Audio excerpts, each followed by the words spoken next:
Okay, ladies and gentlemen, if I could have your attention. Hate to break up the great conversations going on, but I'm going to introduce Mr. Simon Sinek, who's our guest speaker, and hopefully you can continue those conversations as we break up and go our ways.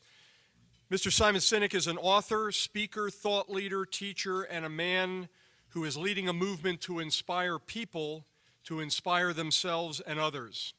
He's originally from England, but has lived in South Africa and Hong Kong and now resides in the Big Apple, New York, my hometown. He's a trained ethnographer who received his education from Brandeis University, where he majored in cultural anthropology. So he spent his life studying people and cultures. He's best known for his book, Start With Why: How Great Leaders Inspire Everyone to Take Action, and his TED Talk on the same subject, his talk being one of the most popular TED Talks of all time. If you don't know what a TED Talk is, go to TED.com and you'll find some great presentations, including Simon's. He's presented his concepts to Microsoft, SAP, Intel, 3M, the United States Congress. I'm not sure how that one went. They must not have listened very well, but he did talk to them, the military, multiple government agencies, and the United Nations. He speaks around the globe and comments for some of the top newspapers and radio and TV stations in the country. In his spare time, he serves as an adjunct staff member of the RAND Corporation, teaches graduate-level strategic communications at Columbia University, and works with Education for Employment Foundation to help create opportunities for young men and women in the Middle East. I will tell you, I have read his book. I have watched, I think, almost every YouTube presentation that has been uploaded to that site, and his leadership and organizational insights are profound, and he has made an impact on me personally as I think about organizational development and leadership. So I feel we are very honored to have someone of his caliber come and speak to us about what is on his heart and his mind, Mr. Simon Sinek.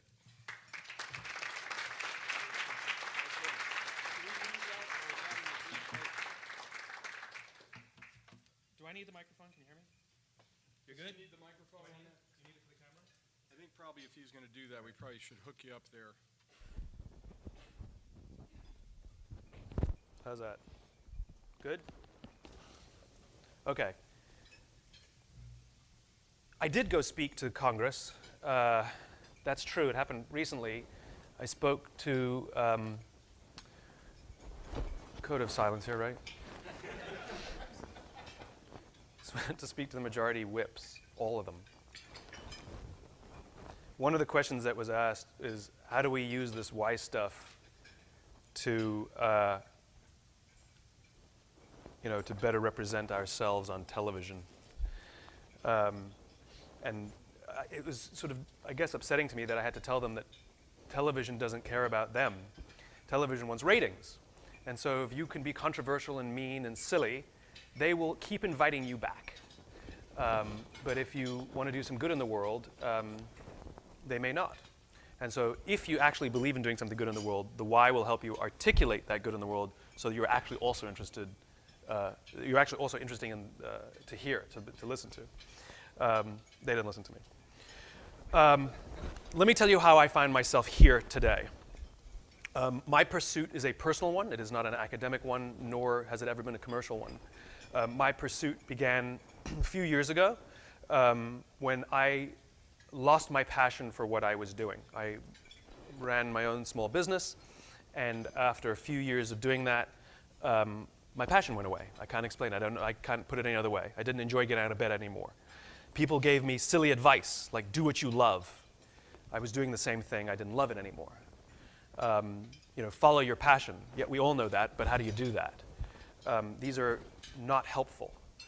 And so I entered what can best be described as a depression, where being the leader of an organization where people relied on me for direction and intent and salaries and everything else, I doubted my capacity for leadership.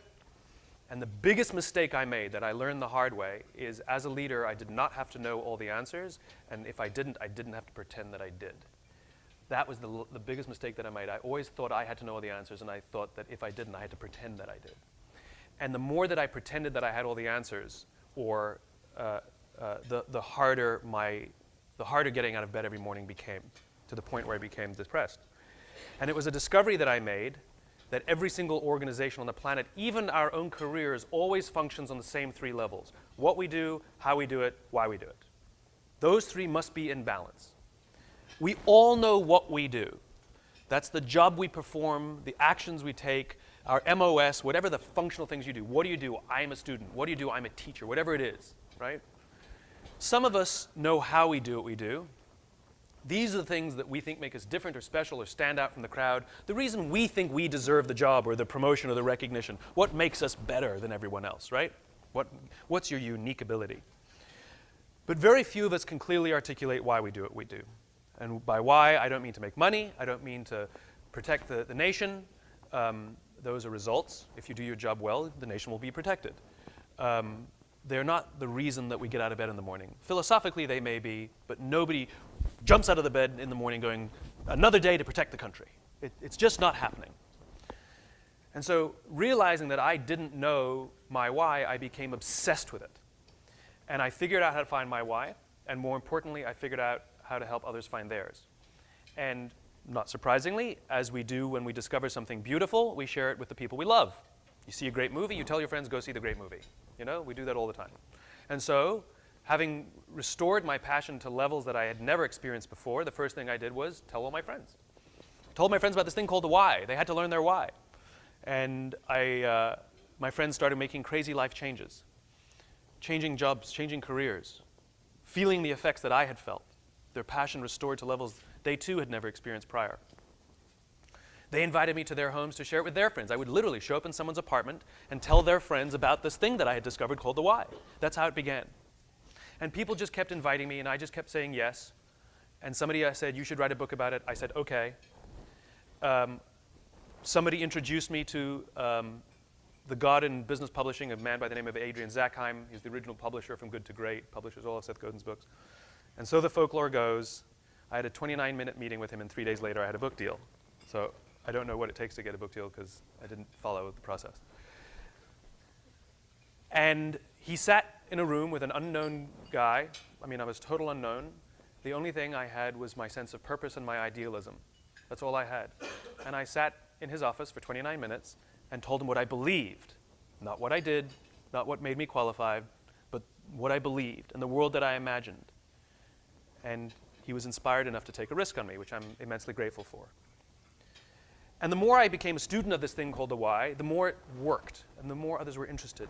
And I started to attract people who believe what I believe, who wanted to build a world that I imagine. I imagine a world in which the vast majority of us wake up every single day, inspired to go to work, and return home at the end of the day fulfilled by the work that we do.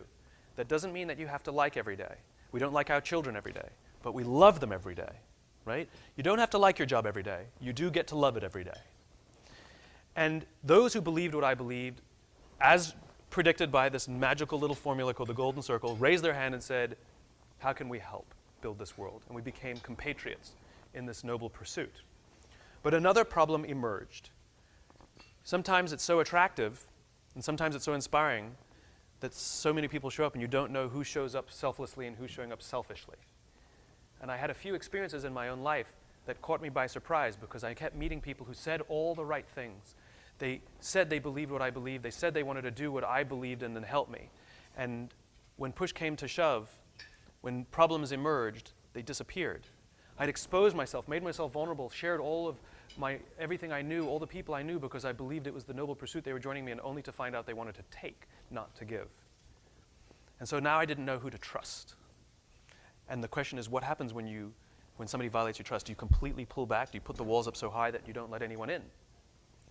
Simultaneously, I'd been given many invitations to visit with various branches of the military and spent a lot of time with the Air Force, spent some time with the Marines, and kept meeting people who believed in sacrifice, who believed in service. I'd met people who'd risked their lives for others. And I couldn't understand how all of these people that I was meeting in the military were so different than the people that I interacted with in private sector. In the military, you give medals to people who are willing to sacrifice themselves so that others may gain. In business, they give bonuses to people who are willing to sacrifice others so we may gain. It's backwards. And so the best assessment I could make is they're just better people. They're just better human beings, and because they're better human beings, they're attracted to this concept of military service, and that's why you find a disproportionately high number of these better people in these organizations. That was my assessment. But I was wrong.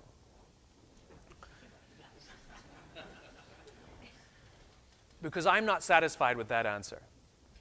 And so I set out to understand, why are they better? What is in their genetic code that makes these people better? Like, what breakfast are their parents eating that would produce these children? And so, as is my nature, I go backwards. And I went as far back as I could go to the origins of man. Paleolithic, 50,000 years ago. And what I started to learn was that it's not the people. It's the environment. If the environment is right, the natural inclination of the human being is to serve and to sacrifice. If the environment is wrong, the natural inclination of the human being is to protect oneself, even at the expense of others. And if you look at the highest functioning branches of the military, if you look at the highest functioning organizations in the private sector, the environments in which they have created, sometimes by accident, the environments in which they created almost identically mimic the environments that existed in the Paleolithic era. In other words, we are working the way we're supposed to work. We are not the strongest animals in the world, and we are not the fastest animals in the world, but we are the most successful animals in the world. And the reason we are so successful is not just because of our advanced problem-solving brains. Sometimes that causes more problems than it's worth, right? But it's our ability to cooperate. We are naturally social, naturally cooperative animals with a natural inclination to trust and cooperate. And when we're put in the environment, the right environment, that is exactly what happens. It is not an instruction. I can't tell you to trust me. Trust me. I know what I'm doing. It doesn't work that way. You can't put two people in a room and say, I want you two to cooperate on this project. It's not an instruction. It's a feeling and a reaction. It's a result. Trust and cooperation are a result, right? So here's what I learned.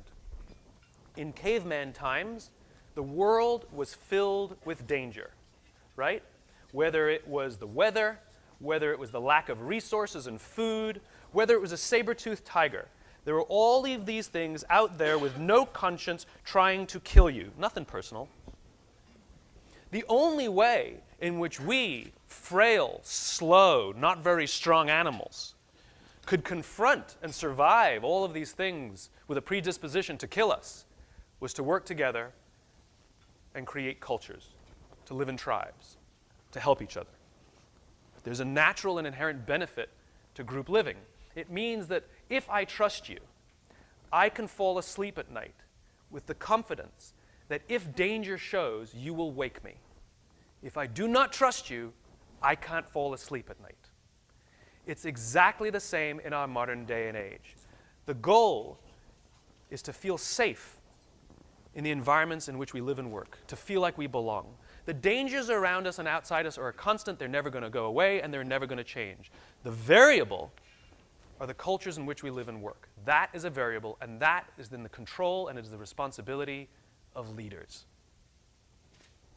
In the modern world, it's the same way. In the private sector, dangers may be defined as the ups and downs of the economy, the uncertainty of the stock market, an emerging technology that overnight renders your business model obsolete, your competition that may or may not be trying to kill you, but they definitely are trying to frustrate your growth and steal your customers. In combat, this is obvious. In times that are not combat, in peace times, the challenges are the same. The warring tribes that are the Pentagon, all fighting for money, all trying to outdo each other. The ups and downs of some political rhetoric or bad decisions that are made for all the wrong reasons. All these things that frustrate our growth, frustrate our success. Nothing personal.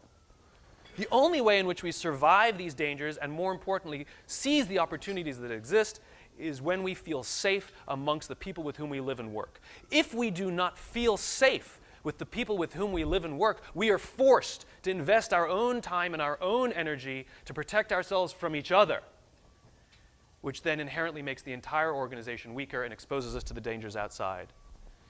Aesop, as in Aesop's Fables, 5000 BC, said it better than I can. He talked about 4 oxen that stood tail to tail.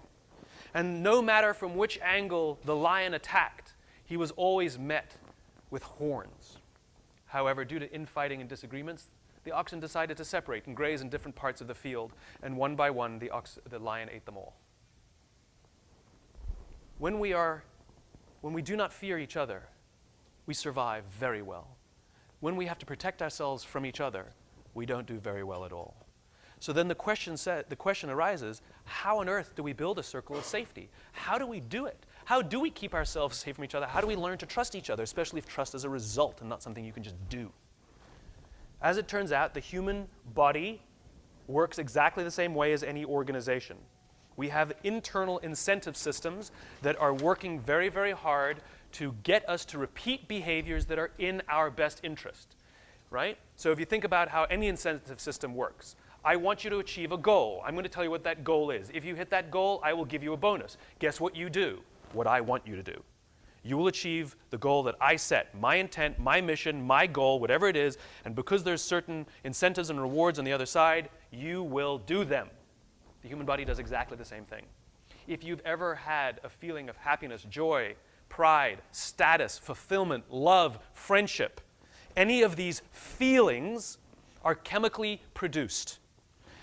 And all of these feelings that I will generically call happiness are born out of basically the 4 chemicals.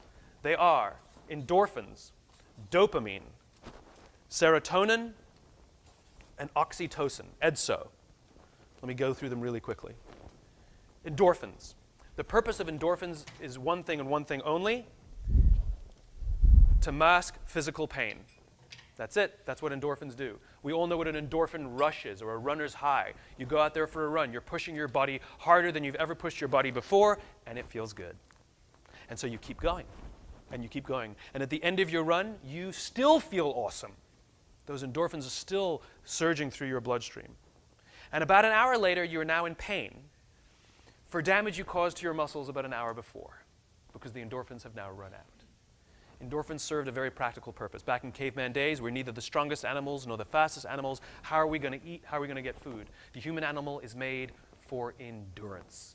We can track an animal. We can go on a search for something for hours and hours and hours and miles and miles and miles, and we will wear out any gazelle on the planet. That's what we're made for. And when we're out there and we're tired, we don't give up. We feel good and we keep pushing. And maybe if we find food and we have to carry something heavy back to the tribe, if we were tired, we would give up. Not a good system for survival. And so it feels good, and so we keep going until we get there. A good system for survival. And it feels so good, sometimes we crave that feeling. Oh my God, I had so much fun hunting yesterday. I will volunteer to go tomorrow. Good system for survival. We often hear about endorphins for survival in combat situations, but for most of us back home, with supermarkets and cars and whatnot, there's pretty much no survival need for endorphins whatsoever. Pretty much the way we get them is from heavy exercise and exerting our bodies. That's pretty much it. Dopamine. Oh, just a little side. It's because of endorphins that laughing feels good, by the way. When you laugh, you're actually convulsing your internal organs. And so to hide that pain, the body makes us feel good. We've all had the experience where you laugh so hard, you say, stop, stop, it hurts. It's because the endorphins have run out. Dopamine. Dopamine is the feeling you get when you find something you're looking for or you accomplish something you set out to accomplish, right? So you know that feeling you get when you cross something off your to-do list? How good does that feel? That's dopamine, right? When you set out to achieve one of your goals, yes, you win the race. Yes, you cross the finish line. That amazing sense of, I have won, I have found it. That pair of shoes that you want desperately and you find them on sale. Yes, you go on Google and you put the thing in that you're looking for and it comes up and it feels so good because you wait for the feeling, try a new search. There it is. This is why we're genetically predisposed to collect stuff. Like, you don't need another little figurine of an elephant, right? We like coins and stamps and cards and things because we love the feeling of finding the thing we were looking for. We're genetically predisposed for it. The reason we have dopamine is more practical than that.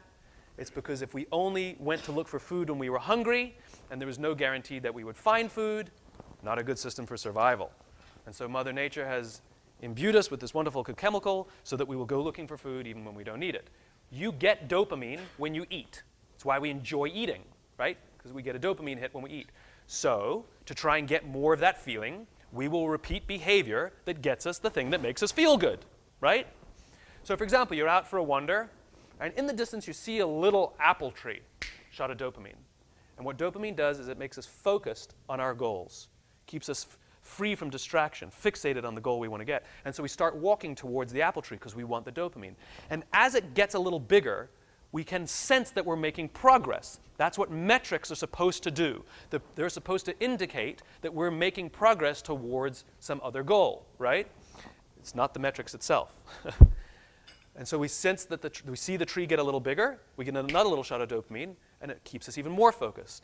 And it gets bigger, and another little shot of dopamine, right? Or the gazelle, we lose the gazelle, and we find him again. Shot of dopamine keeps us focused on we're going to get the gazelle, right? And then you finally get the gazelle, you finally get to the apple tree, yes! Immense sense of dopamine, right? It's like when you're out doing a run. If you do a long run, you pass, they put mile markers up for a reason. Makes us feel like we're making progress. Each mile marker you pass, it makes you want to keep going. And when you can see the finish line, even though you're exhausted, you run even faster because you can feel, you want the dopamine of crossing the finish line, right? This is why we are told that our goals must be tangible. We are visual animals. We do not get dopamine without being able to see the goal or at least imagine it in our mind's eye. That's why we call them vision statements, because you have to be able to see them. Vision, right? So that's why we're told, like I said, you have to write down your goals. We are no good with amorphous goals. Doesn't work. We're no good with the abstract. We like specific things we can see. You will get a bonus if you achieve more. How much more? More. Doesn't work. Tell me what I need to do. Tell me where I need to get, and I'll do it. Dopamine. Dopamine won't fire unless we see the tree. Go find something on Google. Doesn't work that way. What do you want me to find?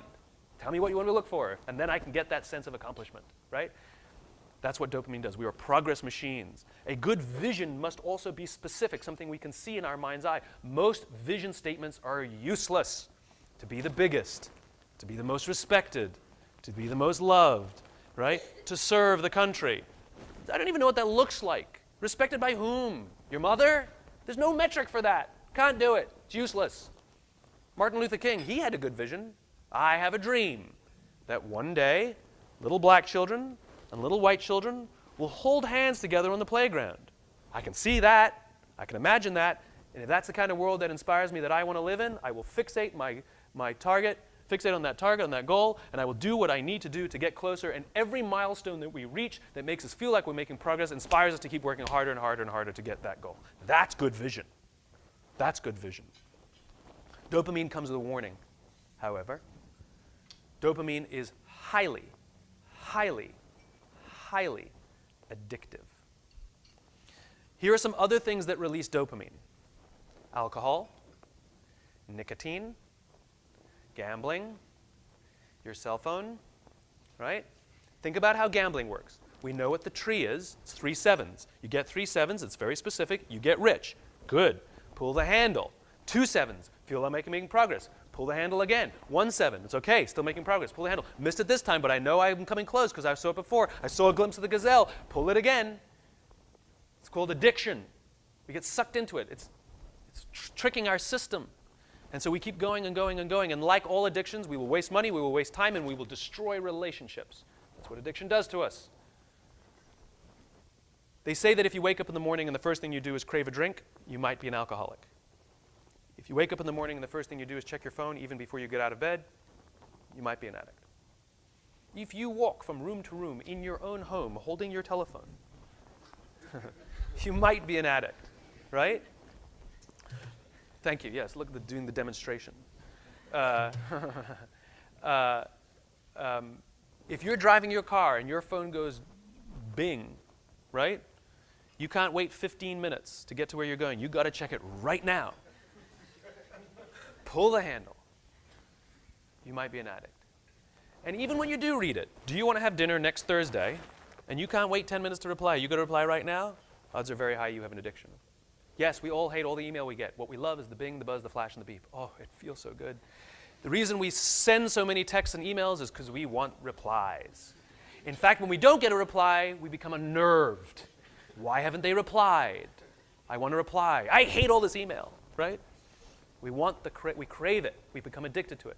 And for all you Gen Ys out there who like to think that you're better at multitasking because you grew up with all this technology, then why do you keep crashing your cars while you're texting? The fact of the matter is, you're not better at multitasking, you're better at being distracted. And it is probable that an entire generation has grown up with an addiction to dopamine in the form of social media. It's highly probable. And we see some examples of this. The cases of diagnosed ADHD have risen 66% in the past decade. Okay. Now, ADHD is a frontal lobe issue. Are you telling me there's something in the water that's making an entire generation grow up with a frontal lobe disorder? Probably not. There are genuine cases of all these things, of course. But the diagnoses of ADHD eerily looks like an addiction to a distraction as well. Distractibility, unable to focus, et cetera, et cetera, et cetera. It's just an addiction.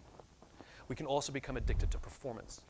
In some organizations where metrics are king, we literally become addicted to making the numbers, getting the efficiencies, driving the numbers. We're addicted to hitting each goal, hitting each goal, hitting each goal, because the rewards we get are all dopamine. Literally, our organizations become addicted to making the numbers. And like all addiction, it comes at the expense of time, money, and relationships. And when relationships break down, we expose ourselves to danger from outside. That's why we have these two chemicals. These are selfish chemicals. You don't need anybody's help to get them. Go for a run, go through your to-do list, meet your goals, you'll get feelings of good and joy, and you're good to go, right? You can do it all by yourself. These chemicals are the selfless chemicals. You can't get them by yourself, and you need other people's help. And it's these chemicals that ensure that we trust each other, work together, love each other, and cooperate. When these chemicals are out of balance, we become addicted to performance, we become addicted to social media, we become addicted to ourselves. When they are in balance, we are committed to service and looking after each other and have the confidence that others will look after us. Let me tell you about the first chemical, serotonin. Serotonin is the leadership chemical. It is the feeling of pride. It is the feeling of status. There are many ways you can get serotonin. One way is public recognition, right? When you are pointed to and say, our tribe values you, that's all we want. We all want to feel that our tribe values us, that our work, our opinions matter. And so when we are called out and said, you're good, it feels good, right? That's why public displays of these things are important. You have a dinner and you say, I'd just like to call out a couple names. If you could please stand up. You've done really well. Judy, if you could stand up. Dave, if you could stand up. And you stand up and somebody reads your name and everybody goes like, feels awesome. That's serotonin. You feel your status rise in the community because you recognize the community values more and it inspires you to work harder for the community. That's what it's doing, right? Think about it. What do you need to graduate college? Pay your bills, accomplish enough, collect enough credits, fulfill your minimum requirements. Ta-da, you've graduated. It's just a formula, right? So technically, they could just send you an email that says, congratulations, you've graduated college. Please enclose, find the PDF of your diploma to print out. P.S. magna cum laude, nice job. Right? Wouldn't feel good, right? Accomplishment was the same. You worked hard. Wouldn't feel good. So what we have is a big ceremony. And we invite all of our friends and our teachers and all of the people who believed in us and trusted us and wanted us to do well and sacrifice for us. And we have a big public display where they recognize our accomplishment thanks to their support. And we walk up on the stage, and that young college graduate who walks up on the stage, at the exact moment she takes the diploma, she feels the serotonin coursing through her veins, she feels her status rise, she feels her confidence rise, she feels good, she feels amazing, it feels incredible, and all she wants to do is more. But here's the best part about serotonin. At the exact same moment that that graduate grabs her diploma, her parents, sitting in the audience, also get a surge of serotonin, and they feel proud watching their child graduate. What serotonin is attempting to do is reinforce the relationship between parent and child, boss and employee, coach and player, the one who was giving the care and the one who is receiving the care, the supporter and the supported. because we share the serotonin. The more proud I feel of your accomplishment, the harder I'm going to work to protect you and offer you education and discipline and opportunity, so you'll continue to do that. And what do we do for the people who care about us? We work hard so as not to let them down because we want to make them proud. We want to prove to them that their sacrifice was worth it. When we get an award, who's the first person we thank? Watch the Oscars. Who's the first person they thank? They thank God, they thank their parents, or they thank the director. They thank whomever they believe was looking over them and giving them protection and offering them support so that they had the strength to accomplish this remarkable thing. I could not have done it alone is the first thing they say. And if we give an award to the coach says, I couldn't have done it without this amazing team. And they go, we love you, we love you. Serotonin is trying desperately to get us to look after each other and make each other proud and feel proud, so we'll push each other harder and look after each other. I call it the leadership chemical because it is that feeling of pride and status. And the reason it's the leadership chemical is, again, very practical. Why do we have leaders? It's all fine and good that we teach leadership, but why do we have leaders? Let's do away with them. Who needs them? We're all equal. How's that? Let's try that. Doesn't work. For very practical reasons. Back in those Paleolithic days, we lived in populations of about 100 to 150 people. We maxed out about 150, right? Very practical problem exists. We're all hungry. Somebody brings back a carcass, dumps it on the ground. We all rush in to eat. If you're lucky enough to be built like a linebacker, you will shove your way to the front of the line. If you're the artist of the family, you will get an elbow in the face. Not a good system, because the odds are very high that when linebacker's sleeping, the guy who got an elbow in the face is not going to wake him and alert him to danger. Bad system, not good for the tribe. And so we evolved into hierarchical animals. We are naturally hierarchical animals. We are always assessing each other in terms of alpha and beta. Who's stronger than me? Who's dominant over me? Who can I dominate? We're always doing it. It's why guys like to posture when they meet girls. They like to show how strong they are, like to prove how alpha they are. They wear nice clothes to demonstrate success, right? Because everybody wants to date the alpha, right? It's always about demonstration, right? It's a variable. It's not a constant. In other words, the criteria not always the same. If you're a wrestler, physical strength might be the standard. If you're a musician, talent might be the standard, right? So you might be an alpha in one scenario, not in another, right? That's why we have insecurity sometimes when we're out of our element sometimes. We've all had the experience where we're meeting somebody and we're nervous to meet them. You're not the alpha. We've all had the experience where we're meeting somebody and we can sense that they're nervous meeting us. You're the alpha, right? The reason we're hierarchical is because once we have assessed who our alphas are, we voluntarily step back and we allow our alphas to eat first. Alphas get first choice of meat and first choice of mate. There are benefits to being the king. People give you stuff. You get stuff for free. You get looked after. People carry your bags. They call you sir. They call you ma'am. It's good to be the king, right? That's why we vie for the king, because we get first choice of meat and mate. To this day, we are perfectly comfortable with giving advantages to those who outrank us in the hierarchy. Right? Not a single person here has a problem with somebody more senior than you making more money than you. You might think they're an ass, but you're okay with the fact that they make more money. Nobody has a problem with somebody that outranks you getting a nicer office, better parking. Does not offend us at all. In fact, we almost expect it. Can you imagine if the President of the United States had to carry his own suitcases? We'd be like, what? He's the President. We can't get somebody to carry his bags? I will do it. It would be an honor. Right? When we admire our alphas, we're actually very happy to do menial labor for them. Check it out, carrying the president's bags, me. We'll actually go home and be like, you'll never believe what I did today. I carried luggage for the president, right? It matters in service to our leaders. We like to serve our leaders. However, it doesn't come free. It does not come free. As Lieutenant General Flynn of the United States Marine Corps, Academy grad, told me, the cost of leadership is self-interest. And he's right. You see, the group is not stupid. Yes, we gave our leader the first choice of meat, the first choice of mate. They're better fed than we are. We gave our leader love and adoration and all the respect, and we held doors for them, and they feel their status rise, and they ooze with serotonin. We gave that to them. They're actually also naturally stronger. Because we expect that when danger threatens the tribe, the person who's actually stronger, better fed, and more confident will rush towards the danger to protect us. That's the cost of leadership. That's why we gave you first choice of mate, because you might die young and we want your genes in the gene pool. We're not stupid. This is the cost of leadership.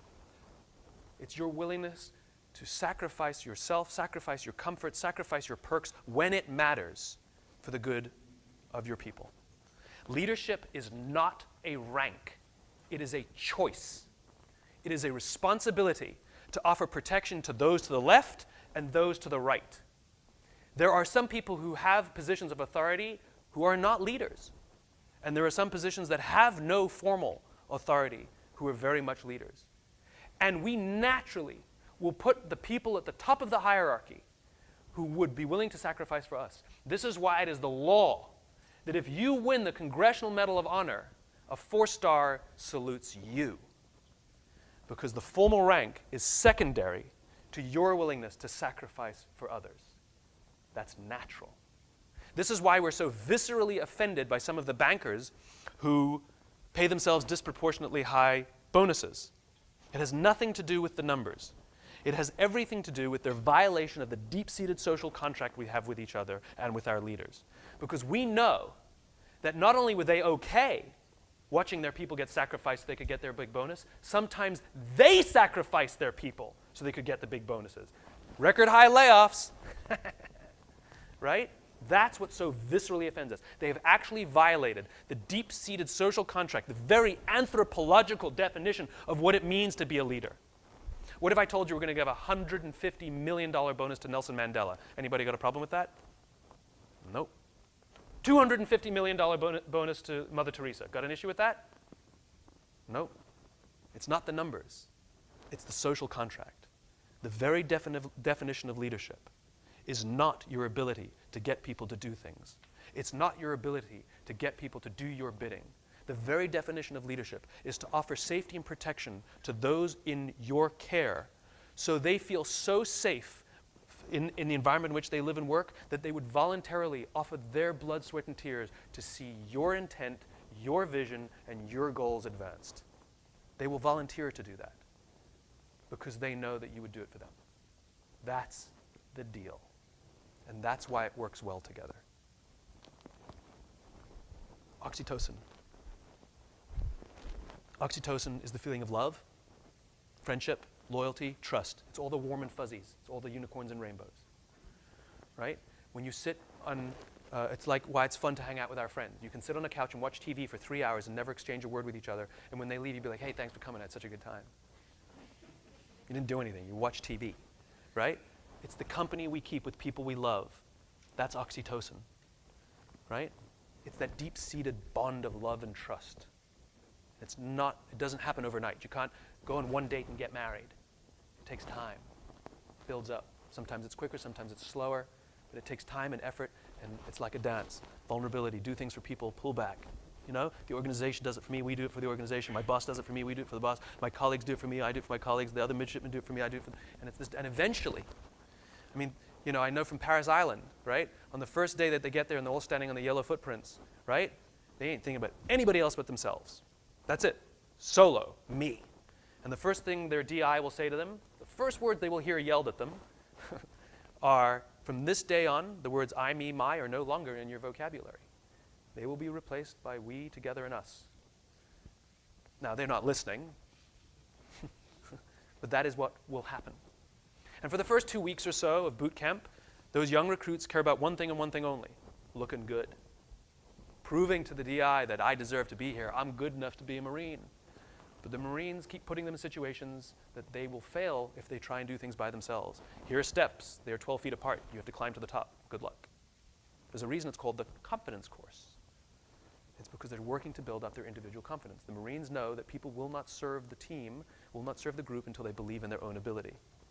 They know that. I mean, think about it. There's only a finite number of people personalities that exist in the world. You can form your own team. Here, you can choose. Here's option 1, somebody who does not believe in their own ability. Option 2, somebody who does believe in their own ability but thinks they're better than everyone else. Option 3, someone who does believe in their ability but does not think they're better than everyone else. Who do you want on your team? Such an obvious question, it's stupid. We want the person who believes in themselves and doesn't think they're better than everybody else. Okay, how are you going to do that? You have to train that. You have to train confidence. Like parents try and teach their kids to be confident. We put them in situations where they can do more than they thought they could do, but they couldn't do it without each other. Marines think they're the best. Oh my God, they don't stop talking about it. But they don't think they're better than other Marines. That's what makes it work, right? That's what makes it work. Oxytocin is that love, is that trust that we can rely on each other. There are many ways you can get oxytocin. One is shared adversity, shared hardship. Think about your best day at work. Think about your best day you've ever had. It's not the time where everything went smoothly, came in under budget, and finished on time, and you completed the mission. Huge success. That sounds like it should be your best day, but it's not. Your best days are when everything went wrong, you're up till 3 o'clock in the morning, and even though it wasn't a success, for some reason you have really fun memories of it. It's because of the shared adversity and the relationships you remember. Nobody wants to go to combat, but people come back from deployment and they talk about with fondness. You know, they didn't enjoy it, but how much they appreciated it. And it's the bonds that they form. Suicides in the military. You know, slight majority of the suicides in the military are people who do not get deployed. It's not combat deployment. It's people who stay home, where all of their friends go and form the relationships and have the shared adversity, and they're left back by themselves, lonely. It makes us feel uneasy.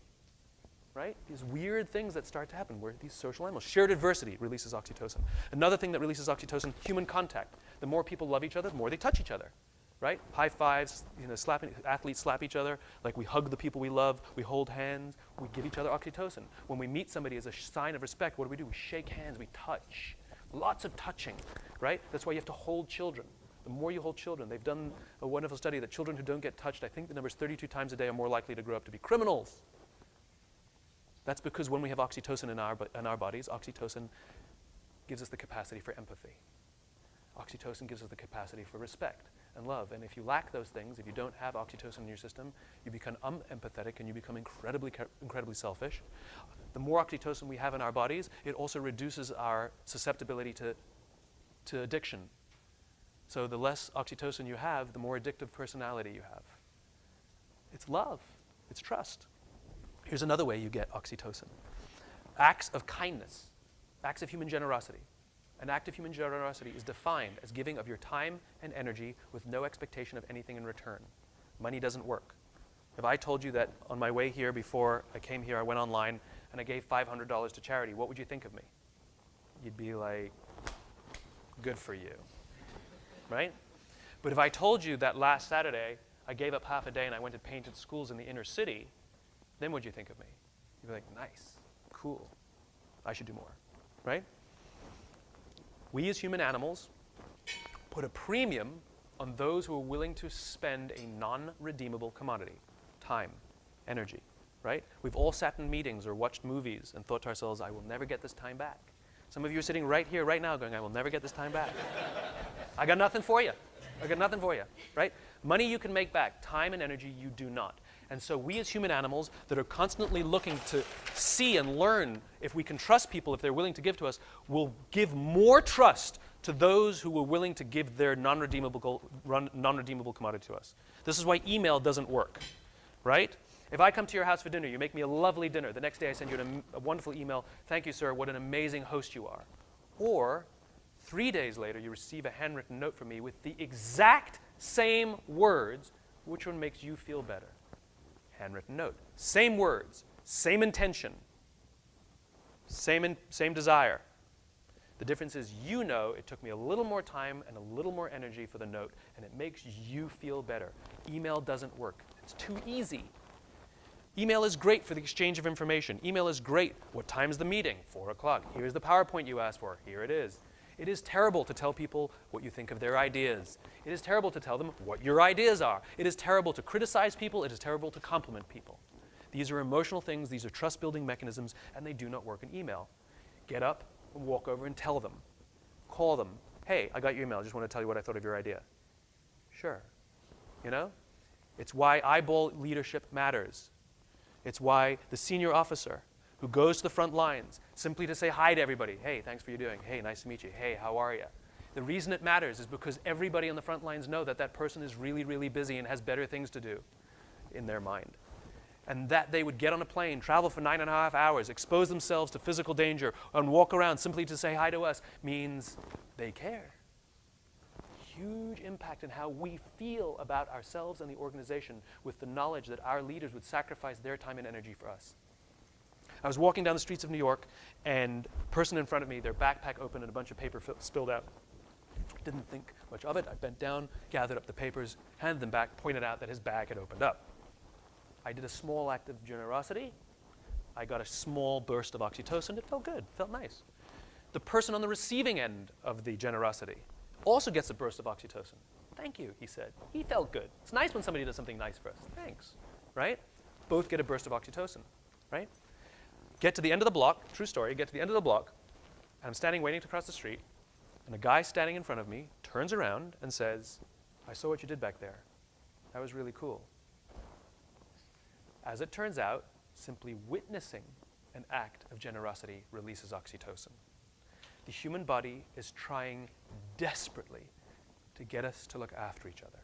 And so it rewards us with these immense feelings of positivity and fulfillment and joy when we do nice things for each other, when others do nice things for us, and when we witness others doing things. Because the more oxytocin we have in our systems, the more generous we become, the more empathetic we become, the healthier we are.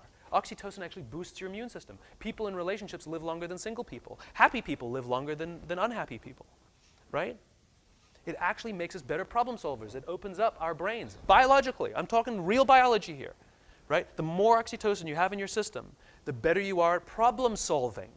In other words, a team of people who care about each other can much better solve a difficult problem than teams of people who don't care about each other.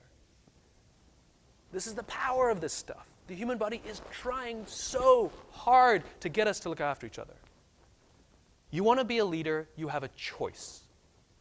You can stab your way up the knives in someone's back and achieve authority, and you will enjoy all the perks afforded to you. And in times of stress, no one will come to your aid. People will do as you say because they think they're required to, but they will not give you their all. They will give you the minimum because they don't trust you.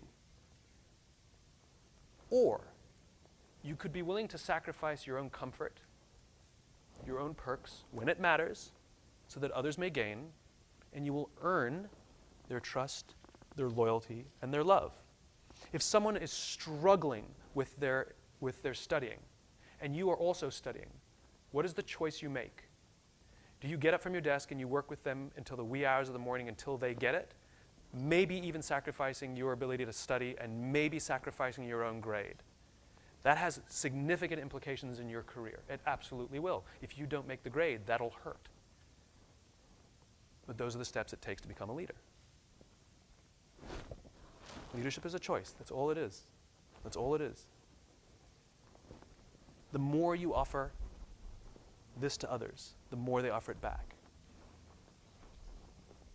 Again, you've heard the stories. You've met the people.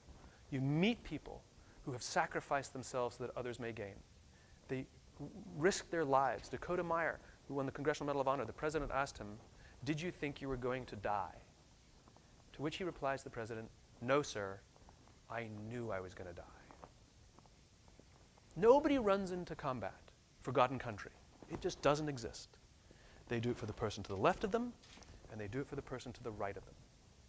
And they do it, and if you ask anybody who did these things, why did you do it? They all say the same thing, because they would have done it for me. That's called leadership. The shootings that just had in Kenya in the mall, there was a photographer inside the mall who captured the scene, which we never get to see. We usually see the aftermath. And there's one photograph which I want you to look up, and if you can, print it out and hang it on your wall inside your room. Go to NewYorkTimes.com and just look up the photograph of the photograph from the Kenya shooting, from that terrorist attack. And there is a photograph that haunts me and inspires me every time I see it. It is a mother lying on top of her child. Okay? So at the sound of gunfire, at the sound of danger, it is the instinct, no pros and cons weighed, no thought to what may happen to her. It is the instinct of the mother to throw herself on top of her child. That is a picture of leadership. That is the personification of leadership. If you want to know what it takes to be a leader, look at that picture every single morning and think to yourself, would I, without even thinking about it, throw myself on top of my people? Intellectually, we all think we would throw ourselves on top of the grenade, right?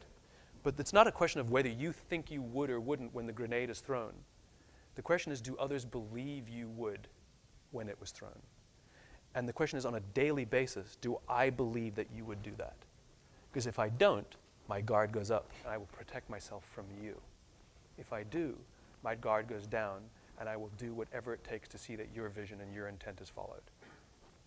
And I will do so with pride. And I want to make you proud because of the sacrifice you gave to me. Thank you very much.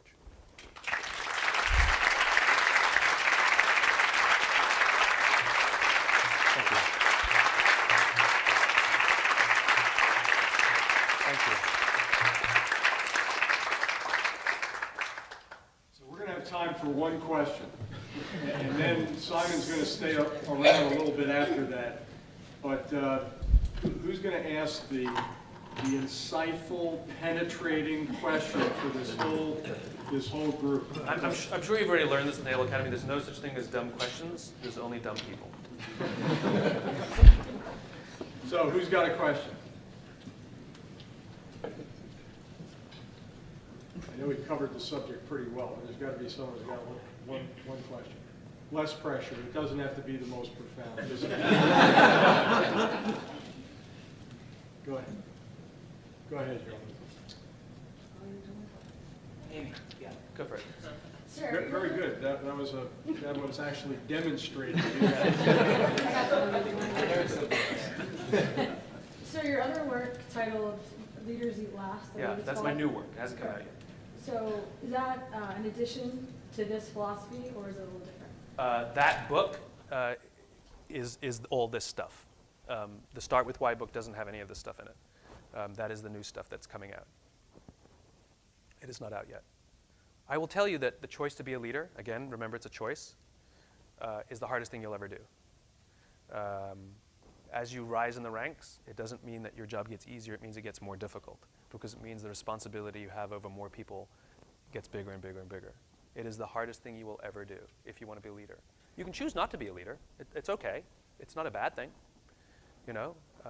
But the choice to be a leader and to accept responsibility for the well-being and lives of those in your care, that's like the choice to be a parent. It's so hard to be a parent.